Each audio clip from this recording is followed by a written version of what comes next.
course, spring practice, we're still looking to nail down dates in regards to the start of spring practice. But we'd like to start with the quarterback position. And again, leave your comments and your questions regarding anything involved with Oklahoma football in the Big 12. But of course, the big splash is Dillon Gabriel taking over for Caleb Williams as the starter, through 70 touchdown passes with only 14 picks, over 8,000 yards as a starter at UCF. We've talked about the more quality defenses that he will face on a regular basis. I don't think it's a huge, enormous gap, but it is measurable, decided that he's going to face more future NFL players on a regular basis as the starting quarterback at Oklahoma than what he faced in the American Conference. And a guy that moves around, runs well, and was banged up and knocked out after 3 games this past season. So the lefty will be in play starting in September, Jason.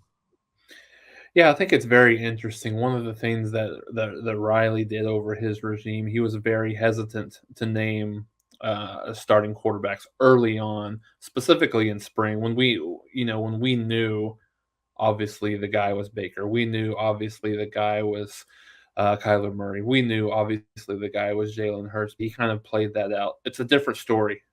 Different story here. Jeff Lebby already came out and said there's no quarterback competition. There's Dillon Gabriel's our guy. He's going to be our guy, and I think it's not too dissimilar than what Oklahoma has had in the past in terms of Oklahoma just really doesn't have anyone that has any experience in a game type situation other than Dillon Gabriel. So it's obviously a little bit of a no brainer. But I think the fact that Jeff Lebby went ahead and did that, I think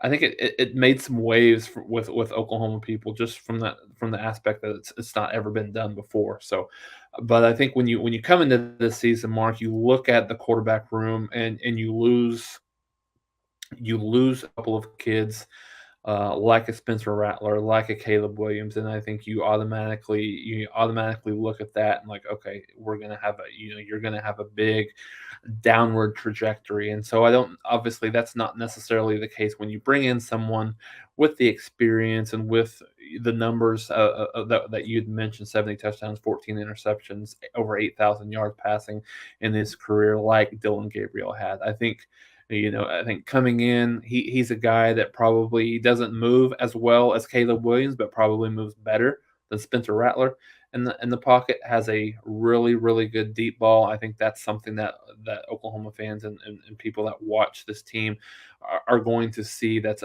a bit of an improvement with what Oklahoma had with Rattler and even Caleb Williams, to an extent of being able to complete maybe a higher percentage of those deep balls. I think the two concerns, one that you mentioned, I think coming in, how does a kid like Dillon Gabriel do against better quality defenses week in and week out, as opposed to what he faced in the American Conference? And I think the second one is just completion percentage. I think he was much better in those 3 games before he got injured. To your point, Mark, closer to 68% completion percentage. For his career, he's right around 60.